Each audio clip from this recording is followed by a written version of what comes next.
5월 31일 오전 11시 30분입니다. 정리 50일. 호의는 이성과 모순되지 않고 오히려 그것과 일치할 수 있으며 또한 그것에서 생길 수 있다. 주석. 왜냐하면 호의는 타인에게 은혜를 베푼 사람에 대한 사랑이기 때문이다. 앞에서 다루었는데 호의라는 감정은 어려운 처지의 사람들을 돕는 사람들에 대한 사랑 또는 존경으로 정의하였습니다. 따라서 그것은 작용한다고 일러지는 한에 있어서의 정신에 관계될 수가 있다. 작용한다라고 하는 것은 능동적이라는 것이죠. 그래서 능동적인 이성의 작용으로 일어나는 감정이다. 앞서 우리가 연민이나 동정심은 감정이라고 했죠. 이성에서 발생하는 것이 아니라고 했는데, 그러나 우리가 어려운 처지의 사람들을 이성의 작용에 의해서 능동적으로 돕는 사람들에 대해서 호의라는 감정이 발생한다고 했죠. 그런 사람들을 보면 사랑하는 마음, 존경하는 마음이 발생하는데 그것을 호의라고 표현했습니다. 그래서 이 호의는 능동적인 이성의 작용으로 일어나는 감정이라는 것입니다. 다시 말해서 그것을 인식하는 한에 있어서의 정신에 관계될 수 있다. 그러므로 호의는 이성과 일치하며 QED. 호의는 이성과 이성의 작용으로 일어나는 감정으로 정의됩니다. 그래서 수동적이 아닌 능동적인 감정이죠.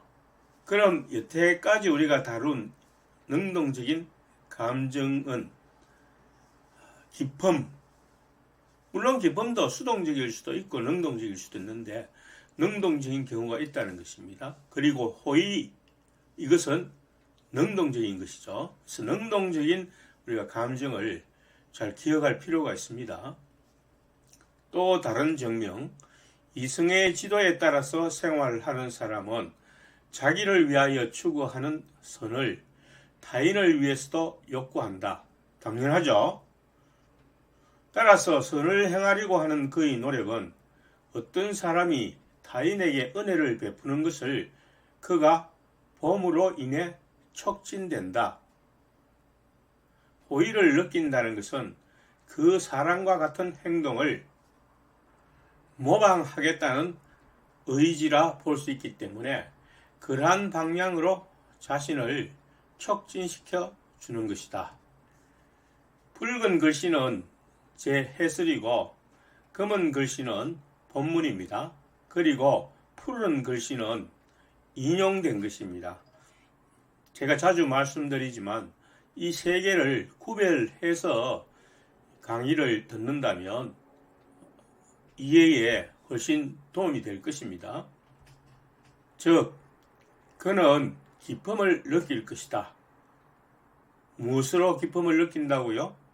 다른 사람이 은혜를 베푸는 것을 봄으로 인해서 그가 선을 행하는 노력이 촉진되고 그와 같은 것에서 기쁨을 느낄 것이다.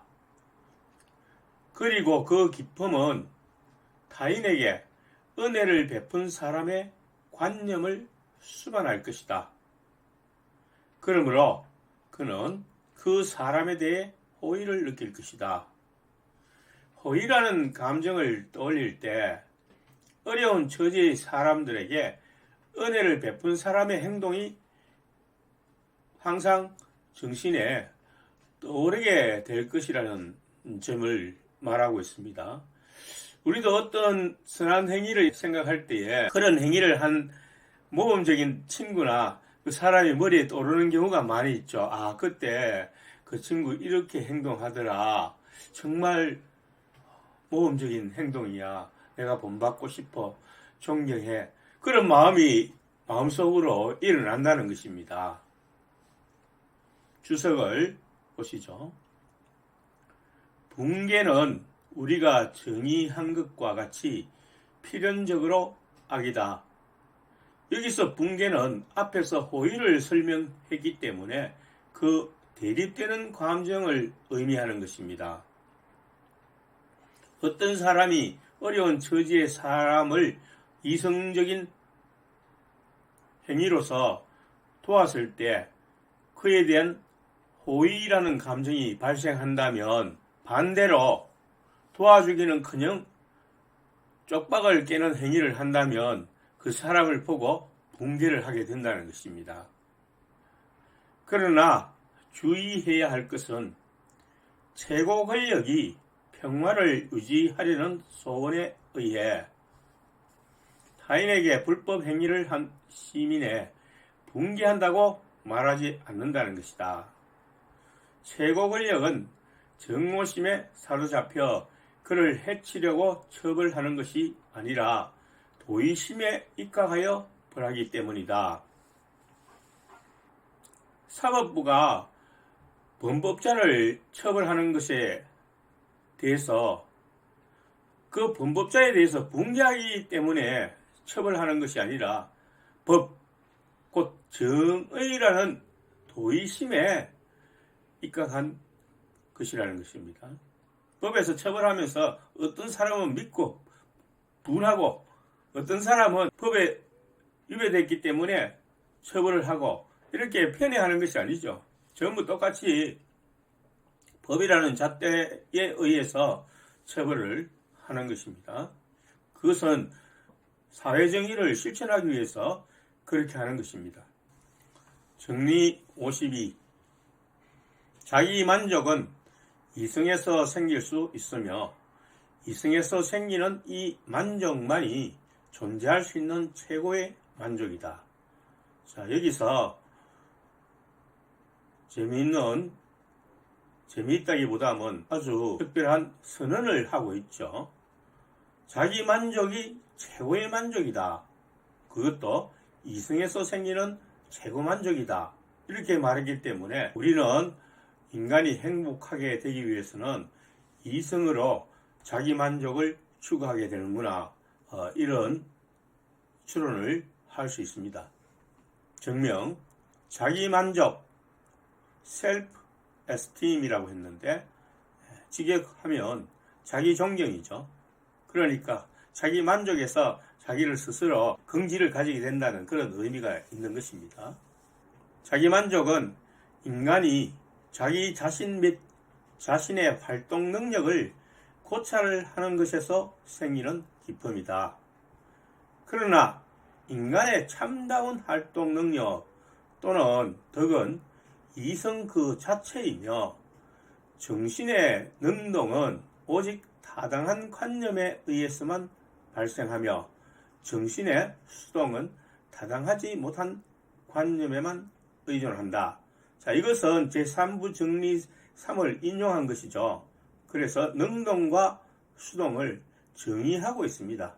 능동은 타당한 관념, 즉 정확히 알고 있는 데서 능동적으로 발생하고 정확히 모르고 단편적인 지식에 의해서 수동적인 행위가 나온다고 했죠.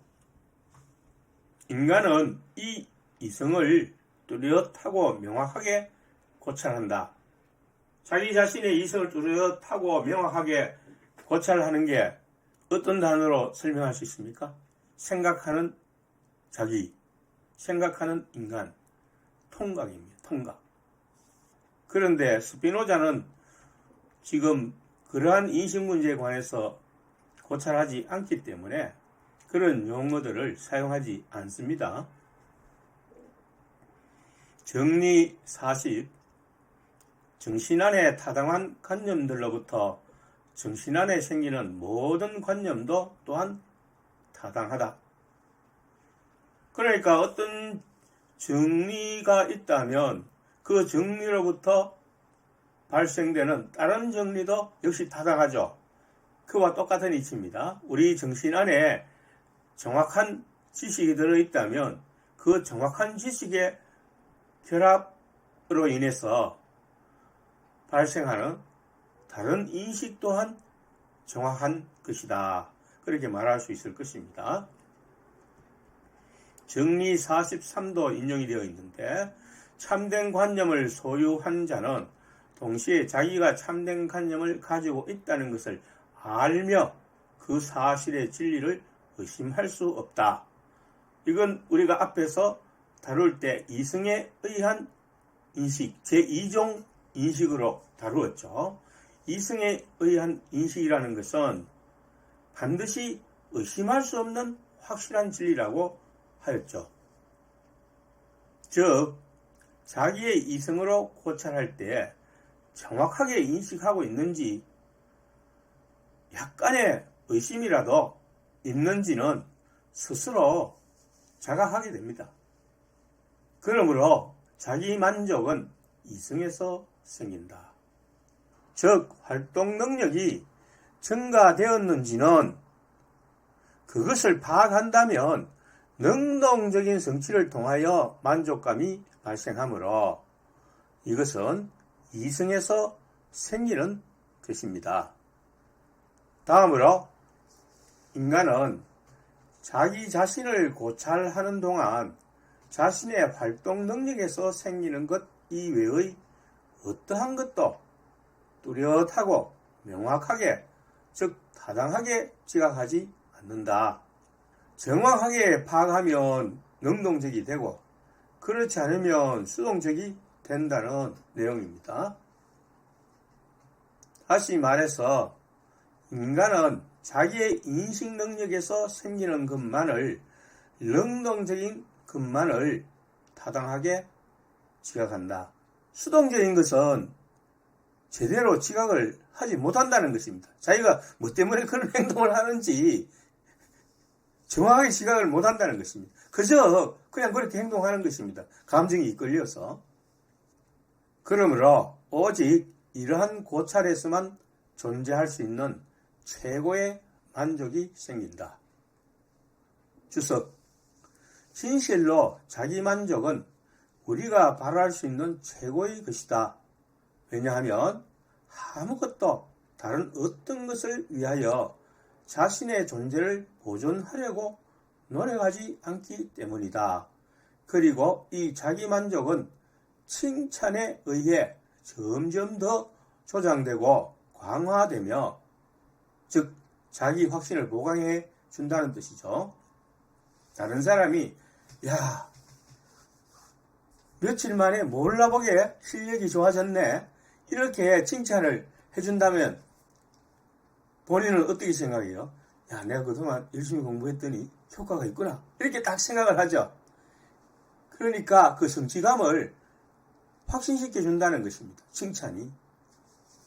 또 반대로 비난에 의해 점점 더 교란되므로 우리는 명예에 가장 많이 이끌리며 치욕스러운 생활을 거의 견딜 수 없다. 명예에 이끌리고 치욕적인 것을 피하려는 이유를 제시하고 있습니다. 본문에서. 즉 다른 사람들로부터 칭찬을 받음으로써 활동 능력의 증가를 확실하게 확인해주고, 비난을 받게 되면 활동 능력의 증가를 인정해주지 않는 것이기 때문에 치욕감이 드는 것입니다. 그동안 공부한다 했더니 뭐 했나? 맨 그대로네? 이런 소리를 들으면 내가 하나 동안 열심히 공부했는데 도대체 내가 그렇게 무능한 인간인가? 이렇게 치욕감이 든다는 것입니다. 자기의 무능력에 대해서. 정리 53. 겸손은 덕이 아니다. 여기서 겸손이라는 것은 우리가 그 종교에서 말하는 어떤 겸손한 마음, 그런 것과는 좀 거리가 있는 것 같습니다. 제가 읽어보니까. 다시 말해서 그것은 이성에서 생기지 않는다.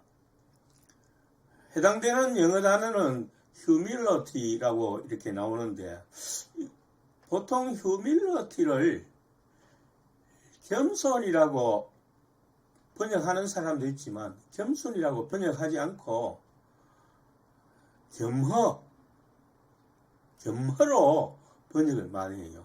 즉 자신이 그 한계에 이른 상태, 좀 위축감이 드는 상태, 그런 상태를 humility라고 하고, 겸손에 해당되는 단어는 modesty, 즉 절제를 할 수 있고 또 중용을 지킬 수 있는 그런 상태를 겸손이라고 번역을 합니다. 그래서 어쨌든 이 humility를 겸손이라고 했기 때문에 겸손이라는 단어를 사용하기는 하는데, 조금 더 나은 번역은 여기 대괄호 안에서 위축감이라고 했죠. 즉 어떤 자기 비하적인 감정, 열등감, 이런 것을 의미하는 것입니다. 그래서 이 위축감은 덕이 아니고, 덕이 아니라는 말 자체가 뭡니까? 이성에서 생기는 것이 아니라는 것입니다.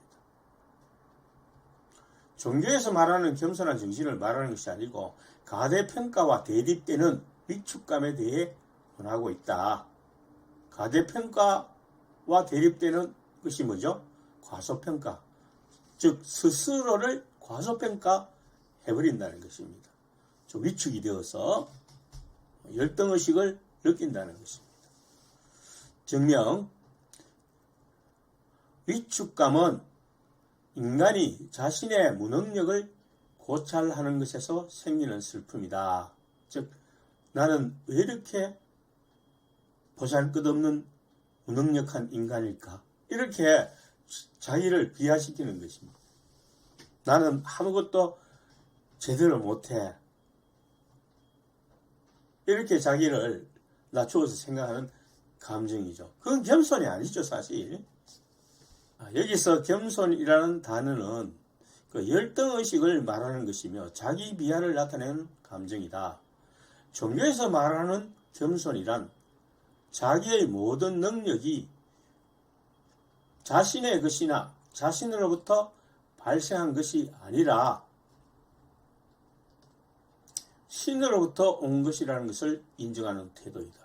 그러니까 다르죠. 종교에서 말하는 겸손, 그것은 자기가 어떤 일을 행했을 때 다른 사람이 칭찬을 해주면 자기 활동에 대해서 성취감을 느끼고 자기 만족을 느끼게 되죠. 그때에 스스로 생각하기를 야, 내가 뛰어난 존재구나 이렇게 생각하는 것이 아니라 이 모든 능력이 내가 잘나서 그렇게 된 것이 아니고 하나님이 도와주셔서 그렇게 된 것이야. 나는 동료들보다 뛰어난 게 없어. 이렇게 생각하는 태도가 종교에서 말하는 겸손이라는 것입니다. 그런데 인간이 참된 이성에 의해 자기 자신을 인식하는 한 자기의 본질을, 즉 자기의 능력을 인식한다는 것이 상정된다, 가정된다, 그걸 전제로 한다, 그 말이죠. 모든 사물은 자신의 존재를 보존하고 지속하려는 그런 욕망이 코나투스가 있다는 것입니다. 그러므로 만일 인간이 자기 자신을 고찰하는 중에 자신의 어떤 무능력을 지각한다면 이는 그가 자기 자신을 인식하기 때문이 아니라 그의 활동 능력이 억제되기 때문이다. 위축감은 자기 능력이 어떤 외부적 원인에 의해 억제되는 것을 의미한다. 외부 원인에 의해서 억제되기 때문에 수동적이라는 것이죠. 그래서 이 위축감은 이성에 의해 자기 자신을 인식하는 것이 아니라는 것입니다. 수동적 감정이라는 것입니다. 그러나 만일 인간이 자신보다 더 유력한 어떤 것을 인식하고 그 인식에 의하여 자기의 활동 능력을 한정함으로써 자기의 무능력을 파악하는 경우를 우리가 가정한다면 우리는 단지 인간이 자기 자신을 명확하게 인식하는 것을, 즉 그의 활동 능력이 촉진되고 있는 것일 뿐이다.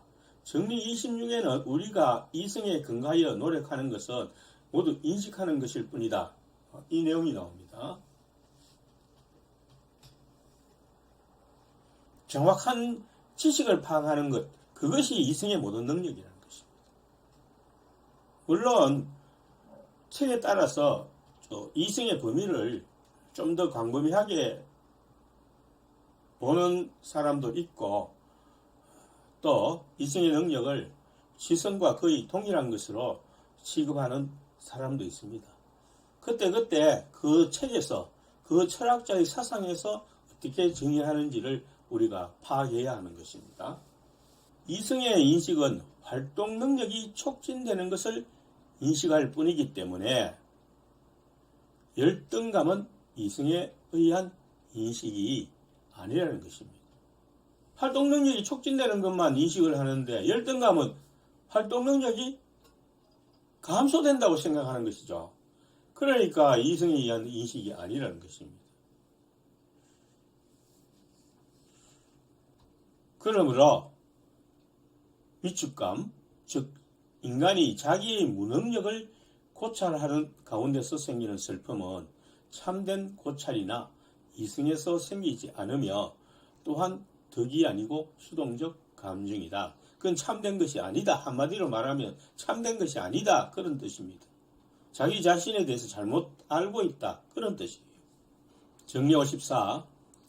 후회는 덕이 아니다. 다시 말해서 그것은 이성에서 생기지 않는다. 오히려 자신이 행하는 것을 후회하는 자는 이중으로 불행하거나 무력하다. 지금 수동적 감정을 쭉 설명하고 있는데 그 중에서 자기 비하, 즉 위축감 그리고 후회를 설명하고 있죠. 이런 감정들이 수동적인 감정이라는 것. 이런 것은 변화되어서 능동적인 감정을 유발할 수 있어야 된다는 것. 이런 점들을 설명하고 있는 것입니다. 정명, 이 정리의 처음 부분은 정리 53과 같은 방식으로 정명된다. 처음 부분은 후회의 감정은 이성에서 생기지 않는다. 왜냐하면 이성은 정확한 인식으로부터 자기의 활동 능력을 증가시키는 것을 의미하기 때문에 반드시 성취감이라는 자기 만족감을 주는 것이다. 따라서 후회는 이성에서 생기지 않는다 라는 것이 처음 부분입니다. 그리고 두 번째 부분은 단지 이 감정의 정의에 의해서 명백하다. 왜냐하면 후회하는 사람은 처음에는 사악한 욕망에 의해 그 다음에는 슬픔에 의해 정복되기 때문이다. 두 번째 부분은 후회라는 용어가 의미하듯이 악한 욕망이 후회를 가져온 것이고 그것이 슬프다는 것을 확인하는 과정에서 슬픔을 증가시키기 때문에 이중으로 슬프다는 것입니다. 그래서 이것은 우리가 어떤 일에 대해서 절대 후회하지 마라 이것을 지금 부추기는 것은 아닙니다. 사람들은 후회할 때가 사실 많이 있죠. 후회하지 않는 사람은 거의 없습니다. 그런데 이 후회가 이성의 인식이 아니고 수동적인 감정인데 이런 수동적인 감정을 가지는 것이 어떤 결과를 가져오는가를 지금 설명하기 위해서 소개를 하고 있는 것입니다. 주석, 인간은 이성의 지령에 따라서 생활하는 일이 드물기 때문에 그렇죠. 이성에 따라서 정확하게 행동하는 사람이라면 거의 신에 가까울 것입니다. 이 두 감정, 즉 위축감과 후회, 그리고 추가하여 희망과 공포도, 희망과 공포는 벌써 설명한 것이지만 어차피 이 겸손과 후회를 설명할 때 약간 관련이 있기 때문에 희망과 공포도 같이 언급하였습니다. 손해보다는 이익을 더 많이 가져온다. 이 수동적 감정이라면 그 자체는 어떻습니까? 반드시 슬프니까 불이익, 손해를 입히는 것이죠. 수동적 감정이라는 그 자체가 맞죠? 그런데 결과적으로 이익을 가져올 수 있다는 것입니다. 따라서 사람들이 만일 과실을 범해야만 한다면, 즉 여기서는 신이라고 했으니까 죄, 잘못을 범할 수밖에 없었다면 이 말입니다. 잘못을 범할 수밖에 없었다면 이 방면에서 과실을 범하는 것이 좋다. 차라리 이 반대되는 감정, 그러니까 과대평가나 거만, 이러한 잘못을 범하는 것보다는 겸손과 후회를 가지는 상태로 죄를 짓는 것이 차라리 낫다는 것입니다.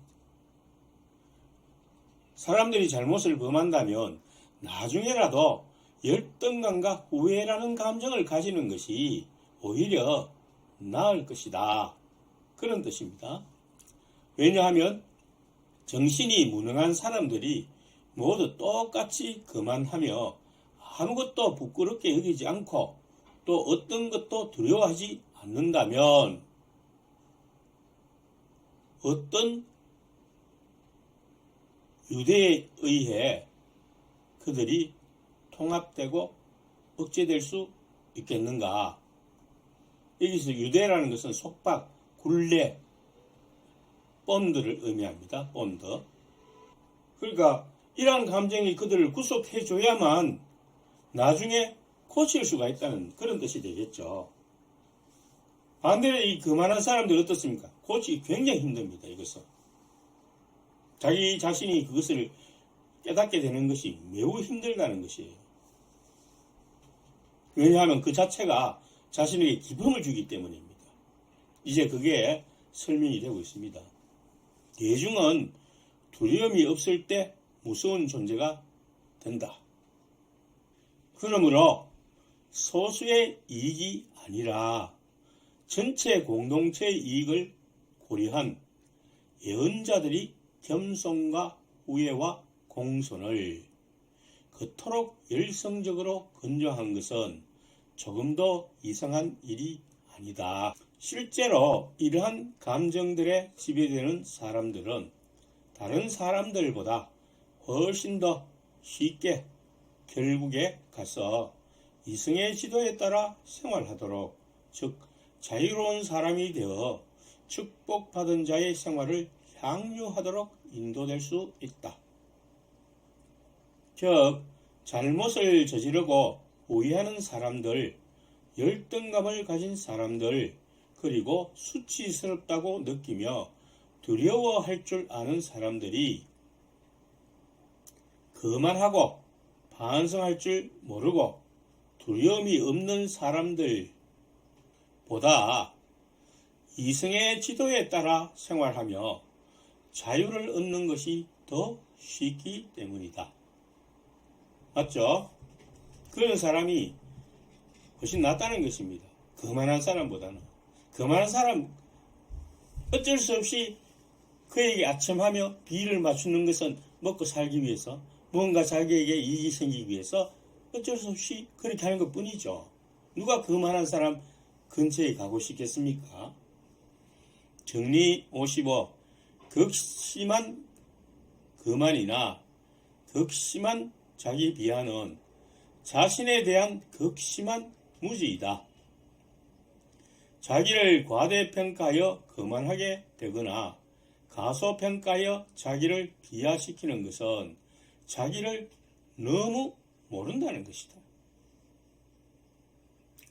여기서 이제 좀 더 명확하게 표현하고 있죠. 거만, 과대평가에서 오는 감정, 거만.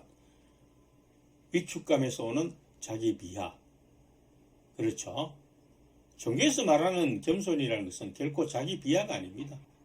정명, 이것은 감정의 정의 28과 29에 의해 명백하다. 정의 28과 29를 간단히 살펴봅시다. 그만이란 자신에 대한 사랑 때문에 자신에 대하여 적정 이상으로 대단하게 여기는 것이다. 자기를 객관적으로 평가하지 못하고 자기가 뭐가 된 것처럼 자기 자신을 높여버리는 것을 그만이라고 하죠. 정의 29는 자기 비하란 슬픔 때문에 자기에 대하여 적정 이하로 하찮게 여기는 것이다. 위축감을 말하는 것이죠. 정리 56. 극심한 거만이나 극심한 자기 비하는 정신의 극심한 무능력을 나타낸다. 그러니까 양극단 모두가 무능력하다는 것입니다. 거만한 사람은 자기의 능력이 굉장히 큰 걸로 자박했지만 사실은 무능력을 나타낸다는 것입니다. 정리 55에서는 거만이나 자기 비하를 무지하다고 하였는데 다시 56에서는 정신의 능력이 없다는 점을 말하고 있습니다. 비슷한 뜻으로 보입니다. 정명, 덕의 제1의 기초는 자기의 존재를 보존하는 것 혹은 보호하는 것, 더구나 이것을 이승의 지도에 따라서 하는 것이다. 그러므로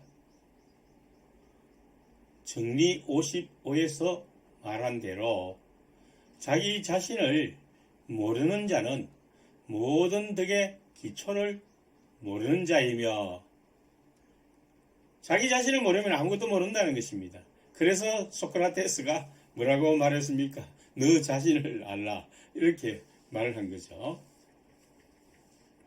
따라서 모든 덕을 모르는 자이다. 다음으로 유덕하게 행동하는 것은, 다시 말하면 덕에 따라 행동하는 것은 이승의 지도에 따라 행동하는 것일 뿐이며,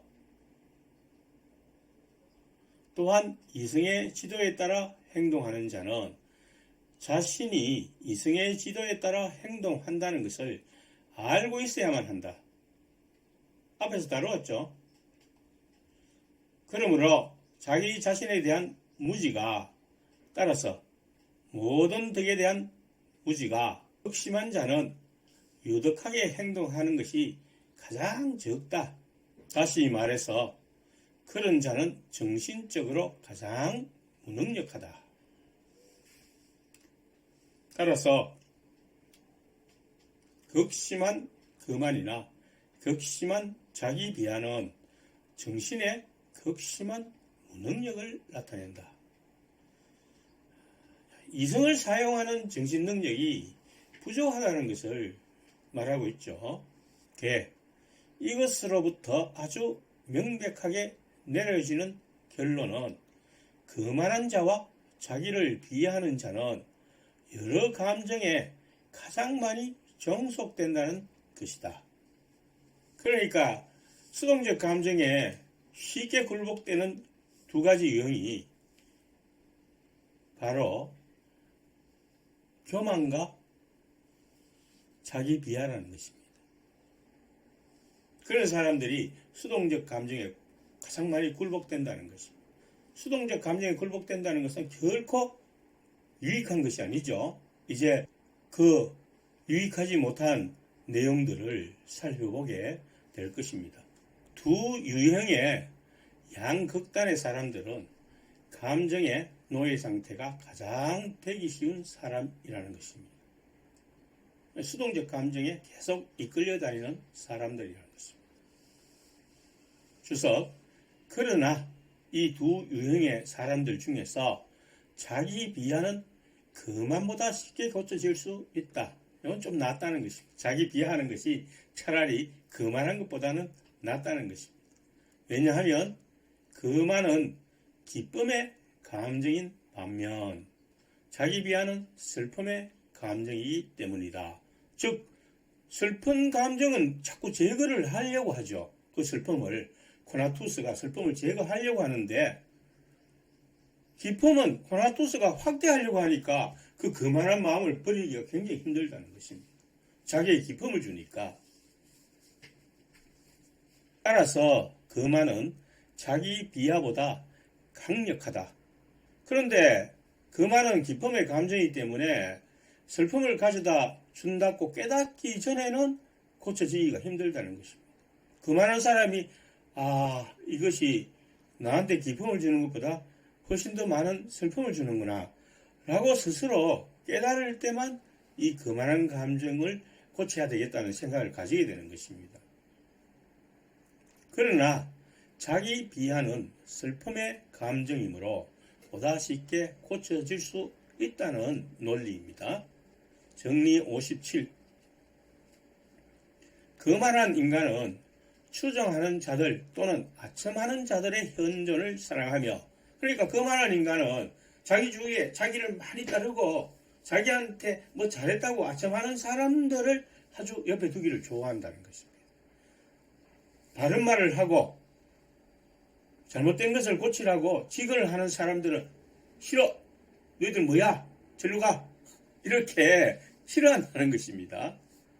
정녕, 거만은 인간이 자신에 대하여 적정 이상으로 대단하게 여기는 것에서 생기는 기쁨이다. 이 오견을, 잘못된 생각을 거만한 인간은 가능한 한 소중히 간직하려고 노력할 것이다. 자기가 잘한다는 것을 스스로 기쁘게 여기고 또 기쁘니까 그 기쁨을 유지하기 위해서 소중하게 간직하려고 한다는 것입니다. 그러므로 거만한 자들은 추종하는 자들은 자기를 따르는 자들이죠. 근데 재밌는 영어 번역에서는 이것을 패러사이트라고 했습니다. 패러사이트는 뭡니까? 기생충이죠. 영화 기생충에서 나올 때 그 패러사이트라고 나오잖아요. 기생충입니다.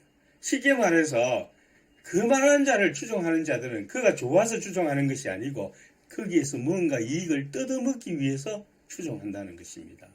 그래서 기생충이라는 표현을 사용한 거예요. 거만한 자들은 추종하는 자들 또는 아첨하는 자들, 이들도 마찬가지죠. 아첨 뭐 때문에 합니까? 뭔가 비를 맞춰서 이익을 구하려고, 물질적인 이익을 구하려고 그렇게 한다는 것입니다. 또는 아첨하는 자들의 현존을 사랑할 것이며, 현존이라는 것은 현재 존재한다, 자기 앞에 존재한다, 그런 뜻이니까 결국 이 말의 의미는 기생충이나 아첨쟁이들만 자기 옆에 두기를 좋아한다는 것이에요. 거만한 자가.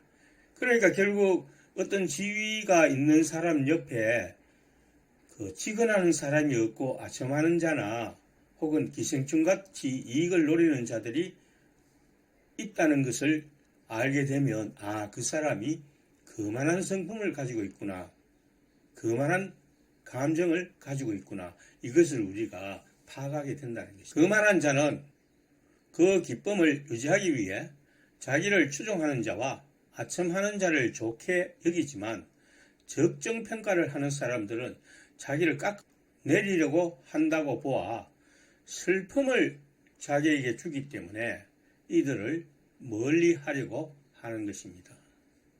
주석, 여기에서 거만의 모든 해악을 열거한다면 너무 길어질 것이다. 너무 많기 때문에. 왜냐하면 거만한 자들은 모든 감정에 종속되면서도, 즉 모든 감정에 종속된다는 것은 모든 수동적 감정을 다 행동으로 나타낸다는 것입니다. 거기에 애속되어 있다는 것입니다. 감정의 지배를 받는다는 거죠. 사랑과 동정의 감정에는 가장 적게 관계되기 때문이다. 그러니까 모든 수동적 감정에는 애속이 되어 있으면서 다른 사람을 사랑하고 다른 사람에게 동정을 베푸는 그런 것에서는 가장 거리가 멀다는 거죠. 그러나 여기서 말하지 않을 수 없는 것은 타인에 대하여 적정 이하로 하찮게 여기는 자도 거만하다고 일컬어지는 것이다. 즉 거만이란 것은 꼭 자신만을 높이는 것이 아니라 다른 사람들에 대해서 경멸하고 칭찬할 걸 칭찬하지 않고 깎아내리고 이렇게 하는 것도 일종의 거만이라는 것입니다. 그래서 다른 사람들을 과소평가하는 경향도 거만하다는 것입니다. 적절하게 평가하는 것은 거만이 아니겠죠. 객관적으로 다른 사람들이 인정할 수 있는 평가는 거만한 평가가 아니죠. 과소평가하는 것이 아닙니다. 그러므로 이러한 의미에서 거만은 인간이 자기를 남들보다 우월하다고 생각하는 오견에서 생기는 기쁨이라고 정의되어야 한다. 그리고 이 거만의 반대인 자기 비하는 인간이 자기를 남들보다 열등하다고 보는 오견에서 생기는 슬픔이라고 정의되어야 한다. 이러한 인식에 근거하여 우리가 쉽게 파악할 수 있는 것은 이러하다. 즉, 거만한 인간은 필연적으로 질투적이며 덕으로 인하여 가장 많이 칭찬받는 사람들을 가장 많이 미워하고 그들에 대한 그의 미움은 사랑이나 친절에 의하여 쉽게 정복되지 않으며 또한 그의 무능한 정신에 영합하여 그의 어리석음을 광기로 변화시키는 그런 사람들의 현존만을 기뻐한다. 거만한 사람이 가지는 특징을 네 가지로 열거했죠. 다시 한번 우리가 그것을 살펴보면 질투가 많고 덕이 있어서 다른 사람의 칭찬을 받는 사람들을 미워하며 사랑이나 친절에 의해서도 그의 정오를 변화시키지 않으며 즉 자기가 한번 미워한 것을 변화를 하지 않는다는 것입니다. 끝으로 아첨하는 사람들을 옆에 두기를 좋아한다. 옆에 기생충을 많이 갖다 둔다는 것입니다. 자기를 칭찬해주고 자기의 비위를 맞추어주니까 우선 자기의 기쁨을 증가시켜주니까 자기 비하는 거만의 반대이지만 자기를 비하하는 자는 거만한 자와 매우 유사하다. 자, 어떤 점에서 유사할까요? 왜냐하면 그의 슬픔은 그가 자신의 무능력을 다른 사람들의 능력 또는 덕에 견주어 판단하는 것에서 생기므로 만일 그의 표상력이 다른 사람들의 결점을 고찰하는 것에 쏠린다면 그의 슬픔이 경감될 것이기 때문이다. 여기에서 불행한 자의 위안은 불운한 동료를 갖는 것이다 라는 격언이 나온 것이다. 반대로 그는 자기가 남들보다 열등하다고 믿으면 믿을수록 더욱 많은 슬픔을 느낄 것이다. 이러한 이유로 자기를 비하하는 자보다 질투가 심한 사람은 없으며 또한 그들을 바로잡아주기 위해서보다 오히려 험잡기 위해 특별히 사람들의 행동을 관찰하려고 애쓰며 마지막으로 그들은 자기 비하만을 칭찬하고 그것을 자랑 삼지만 여전히 자기를 비하하는 것처럼 보이는 방식으로 그것을 행한다. 자, 자기를 비하하는 사람의 특징을 다시 정리해보면 1. 다른 사람의 결점을 찾는다는 것입니다. 왜냐하면 거기서 위로를 받기 때문입니다. 그런 경우가 많이 있죠. 시험을 쳤는데 아주 형편없는 점수를 받았어요. 근데 주위를 한번 살펴봅니다. 자기 친구들이 점수를 줘. 그것을 살피는 이유는 자기하고 비슷한 점수가 있어야 자기가 위로를 받는다는 것입니다. 두 번째, 거만한 자보다도 더 질투가 많다. 자기 비하를 하는 사람은 특징이 질투가 굉장히 많다는 것이에요. 왜냐하면 자기가 더 슬퍼지니까, 자기보다 다른 사람이 더 잘해버리면 자기 무능이, 자기 비하가 더 심해지니까 더 슬프게 되는 거죠. 그래서 굉장히 질투하게 된다는 것입니다. 셋째, 자기를 개선하려 하기보다는 다른 사람의 흠을 잡기 위해 관찰한다. 그 자기를 자꾸 발전시켜서 더 나아져야 되는데 그게 아니라 다른 사람의 흠을 찾아가 깎아내리려고 한다는 것입니다. 그 일종의 질투죠. 네 번째, 자기 비하의 방식을 좋은 것으로 여기고 그런 방식으로 행동한다는 것입니다. 즉 뭐냐 하면 보면 아주 겸손하게 행동하는 것 같고 자기를 낮추는 것 같은 행동을 하는 사람 중에는 그런 사람이 간혹 있어요. 저도 그런 사람과 같이 일해본 적이 있는데 이 사람은 대화를 해보면 굉장히 겸손한 것 같아요. 다른 사람을 높여주고 자기는 별거 아닌 존재로 아무렇게나 대해도 된다는 식으로 그런 식으로 말을 하니까 상당히 부드럽고 인간성이 괜찮구나 이렇게 처음에 생각을 했는데 가만히 보면은 여기서 열거한 4가지 특징이 그대로 다 나타나요. 그래서 지금 아직도 그 생각이 지금 납니다. 어떤 특정한 사람의 생각이. 그래도 제가 생각할 때는 차라리 그런 사람이 그만한 사람보다는 나아요. 그만한 사람은 아예 근처에 가기도 싫습니다.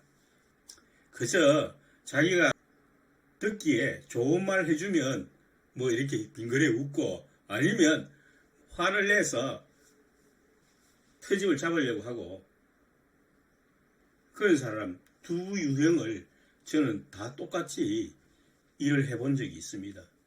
물론 사람은 다 이렇게 이성에 따라서 행동하는 것이 아니기 때문에 이렇게 말하는 저 자신도 특별한 사람은 아니죠. 그런 유형에 속할 수 있다고 봅니다. 그렇지만 이 내용을 설명하기 위해서 제가 두 유형의 예를 든 것입니다. 그런 예가 있었다는 사실을 이야기 드린 것입니다. 이러한 것들은 이 감정에서 필연적으로 나오는데 이는 삼각형의 본성에서 그것의 세각의 합이 이직각과 같다는 것이 나오는 것과 같아. 갑자기 삼각형의 예를 들고 있어요. 자, 이 예를 든 이유가 무엇입니까? 이렇게 그만한 사람과 자기 비하를 하는 사람들이 4가지 종류의 행동 방식을 한다는 것은 필연적이라는 것입니다. 마치 삼각형이라면 세각의 합이 반드시 180도가 되는 것과 같이 필연적으로 이런 성질이 나타나게 되어 있다는 것입니다. 그러니까 자기의 그런 수동적 감정들을 제거하지 않는 한 자기 비하나 그만한 자기 과대평가를 제거하지 않는 한은 반드시 그런 특징을 나타낸다는 것입니다. 여기서 열거한 4가지 특징들을 나타낸다는 것입니다. 현대에서 설명하는 이 감정의 유행은 조금 다르게 설명하죠. 이와 같은 방식으로 설명하는 것은 아니고 주로 어떻게 설명합니까? 나르시스트, 그 다음에 사이코패스, 그 다음에 소시오패스, 이 3가지 유형으로 주로 설명을 하죠.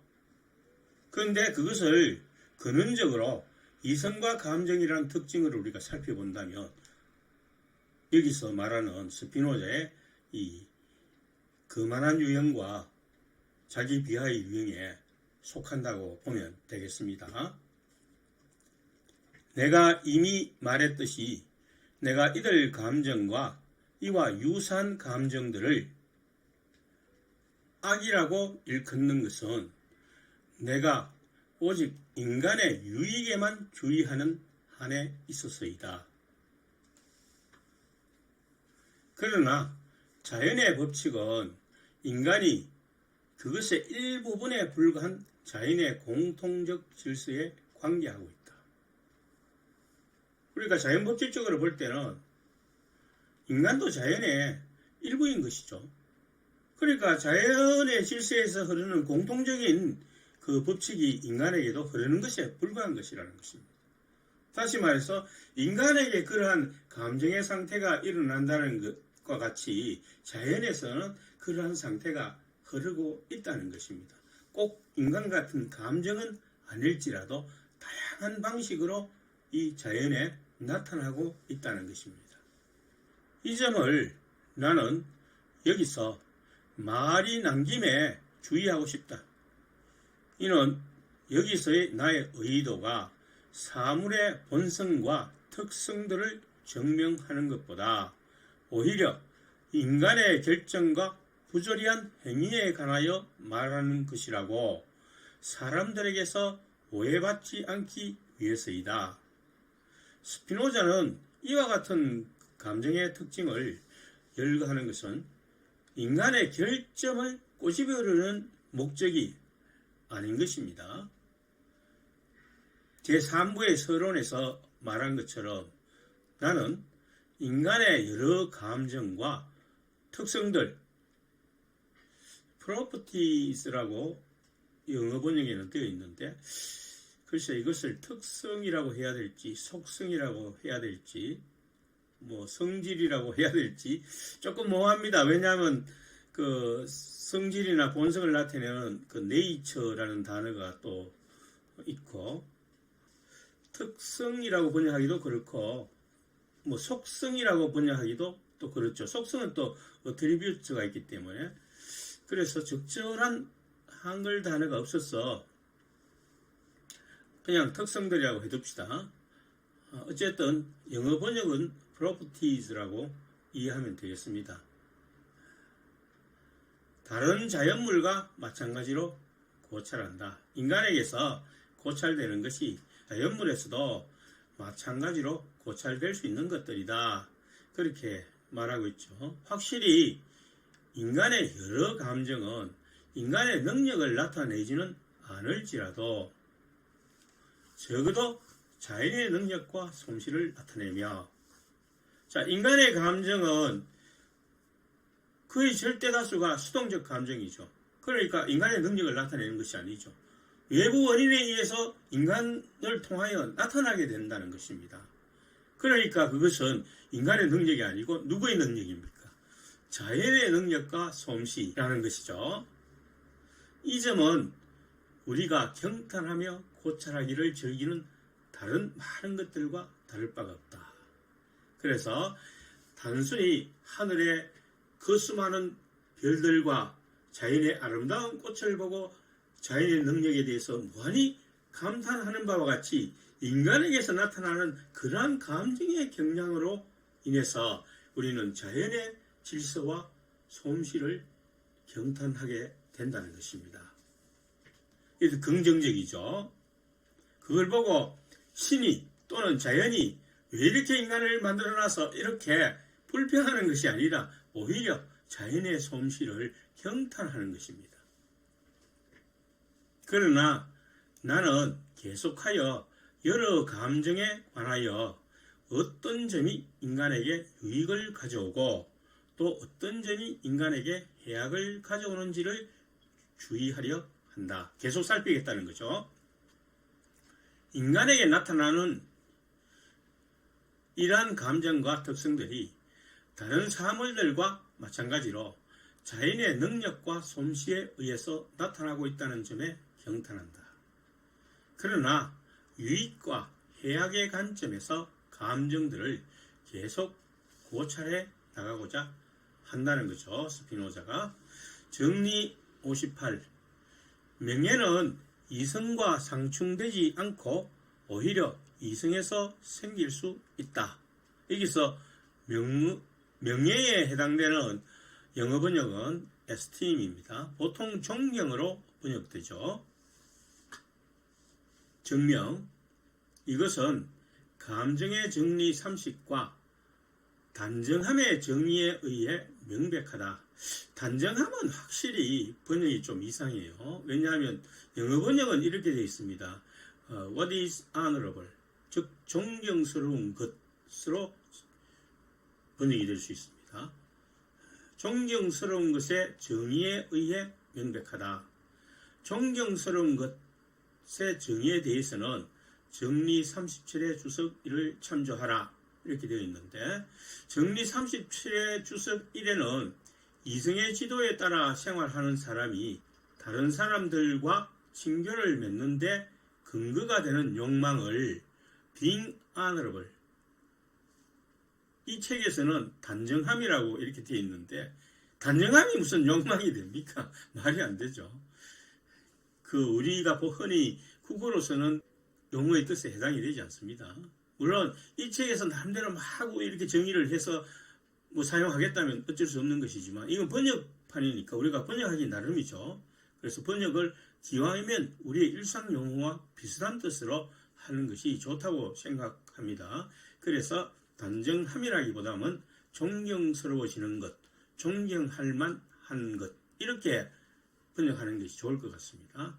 그래서 그것이 욕망이 되어야 한다고 하는데, 무슨 뜻이냐면 이성의 지도에 따라 생활하는 사람, 덕이 있는 사람은 다른 사람들과 친해지려는 그 목적이 무엇입니까? 라고 묻는다면, 그 목적, 여기서 욕망이 어차피 목적이죠. 그러니까 그 목적은 내가 존경을 받기 위해서, 이렇게 목적이라는 것을 말할 수 있다는 것입니다. 그것이 그 내면에 숨어 있다는 것입니다. 그래서 이성의 지시를 따라 행동하는 사람들, 살아가는 사람들은 다른 사람과 친교에 있어서 그 내면에 숨어 있는 그 욕망 중에는 존경을 받고자 하는 욕망이 있다는 것입니다. 욕망이라는 것을 꼭 나쁘게 생각할 필요는 없어요. 나쁘게 생각하면 그게 이성인가? 이렇게 의미를 가리킬 수도 있는데, 욕망이라는 것은 코나투스입니다. 즉 자기를 보존하려는 노력을 말하는 것입니다. 다른 사람과 친하게 됨으로써 자기를 더 보존하게 된다는 그런 욕망을 가지게 된다는 거예요. 그러한 코나투스가 존경받기를 원하는 것으로 나타나게 된다는 것이죠.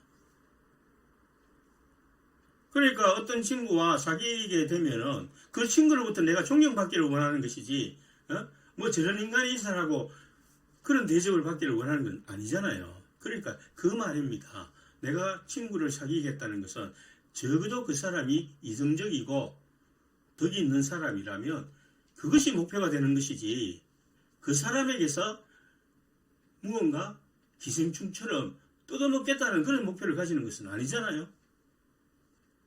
주석, 소위 헛된 명예란 오로지 대중의 의견에 의해서만 키워지는 자기만족이다. 이러한 의견이 사라지면 그 만족, 즉 각자가 사랑하는 최고선도 사라진다. 이런 이유로 대중의 의견 속에서 명예를 구하는 자는 명성을 유지하기 위하여 매일 걱정과 불안 속에서 애쓰고 행동하며 꾀하게 된다. 왜냐하면 대중은 변덕스럽고 일관성이 없어서 명성은 보존되지 않으면 곧 사라지기 때문이다. 진실로 모든 사람이 대중의 갈채를 받으려고 하는 까닭에 각자는 기꺼이 타인의 명성을 깎아내린다. 또한 최고의 선이라고 여겨지는 것을 두고 다투기 때문에 가능한 온갖 방법으로 상대를 압도하려는 격렬한 욕망이 생긴다. 그리고 최후의 승자가 된 사람은 자기를 이롭게 했다는 것보다 상대를 해쳤다는 것을 더 많이 자랑한다. 이러한 명예나 자만은 아무런 명예나 만족이 아니기 때문에 실제로는 공허한 것이다. 이러한 일은 정치 선거판에서 자주 목격하게 됩니다. 왜냐하면 정치에서는 주도권을 잡기 위해서 여론, 곧 대중의 의견을 모아야 하는데, 따라서 진정한 정치적 공약은 미래에 있을 일이고 모두가 비슷한 성격을 지니고 있죠. 공약이라는 것이. 그래서 구별하기가 힘들기 때문에 포지티브 전략보다는 상대방을 막 그냥 불고 뜯는 그 네거티브 전략을 선호하게 됩니다. 그래서 결국은 진흙탕 싸움이 되고 마는 것이죠. 치욕에 관하여 주의해야 할 것은 동정 및 후회에 관하여 이야기한 것에 의하여 쉽게 추론될 수 있다. 내가 덧붙이고자 하는 것은 단지 이것, 즉 치욕은 연민과 마찬가지로 비록 덕은 아닐지라도 고통이 상처 입은 부분이 아직 부패하지 않았음을 나타내는 한에 있어서 선이라고 일컬어지는 것처럼 어떤 잘못된 감정이나 욕망으로 인해서 고통을 받는 한 그러한 잘못된 감정이나 욕망이 아직은 변화될 수 있다는 가능성을 지적하는 것이 고통이기 때문에 고통은 선이 될 수 있다는 것. 즉 신체에 상처가 나서 고통스러운 것은 그 상처를 빨리 치료해라 는 신호라는 점에서 유익할 수 있다는 것입니다. 고통이 그런 역할을 한다는 점에서 선이 될 수가 있다는 것입니다. 그것은 치욕을 느끼는 사람에게 명예롭게 살고자 하는 욕망이 있는 증거라는 점에 있어서는 선이 될 수 있다는 것이다. 그러므로 어떤 행위에 대해 부끄럽게 생각하는 사람은 실제로는 슬픔을 느끼기는 하지만 명예롭게 살고자 하는 욕망을 갖고 있지 않은 몰염치한 사람보다는 훨씬 더 완전하다. 그렇게 말할 수 있겠죠. 이상은 기쁨과 슬픔의 감정에 관하여 내가 주의하려고 한 것들이다. 즉 집중해서 설명하려고 한 것들이다. 그런 뜻입니다. 주의하려고 하는 표현이 많이 나오는데 좀 관심을 집중해서 설명하고자 하는 부분을 전부 주의하려고 한 것들이다. 이런 표현을 사용합니다. 여러 욕망에 관해 말하자면 그것들은 물론 선한 감정 또는 악한 감정에서 생긴 한에 있어서 선하거나 악하다. 그러나 욕망은 수동적인 감정 때문에 우리들 안에 생기는 한에 있어서 사실은 모두 맹목적이다. 자, 무슨 말인가 하면 수동적 감정으로 인해 생기는 욕망이나 행동들은 유익이 없다는 것입니다. 슬프다는 것입니다. 스피노자는 유익이 있다 없다, 선이다 악이다를 전부 슬프다 기쁘다로 표현을 하고 있죠. 그리고 인간의 가장 기본적인 감정, 슬프다 기쁘다, 그리고 무엇을 욕망한다. 이 세 가지로 전부 표현을 하고 있습니다. 나머지 모든 감정들은 이러한 감정들이 합성되어서 나타나는 여러 가지 감정들의 표현일 뿐입니다. 그리고 만일 인간이 오직 이성의 지령에 따라서만 생활하도록 쉽게 이끌어질 수만 있다면 그러한 욕망은 전혀 쓸모없을 것이다. 이것을 나는 간단히 증명할 것이다.